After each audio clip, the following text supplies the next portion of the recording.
இப்போ வளர்ச்சி திட்டங்களுக்கு எதிராக நாம் தமிழர் மின்சாரம் தேவை, மின்சாரம் மிக அத்தியாவசியம் தேவை. மின் தேவை அதிகரிக்குது, மின் கட்டணம் அதிகரிக்குதுல்ல. மின் உற்பத்திக்கு நீங்க மாற்று மின்பெருக்க உற்பத்திக்கு வழி இல்லைன்னு சொல்லுங்க. இருக்கா இல்லையா சொல்லுங்க?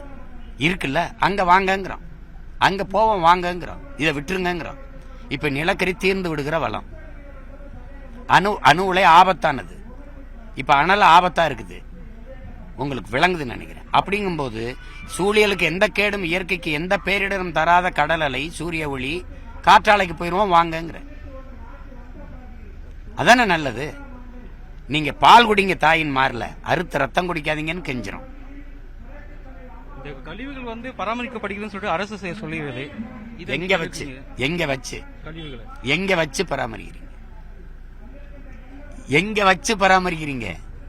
அதை காட்டுங்க ஒரு தடவை. இப்போ இறுதியா உங்களுடைய அந்த கருத்து கேட்பு உங்களுடைய பதில் என்ன?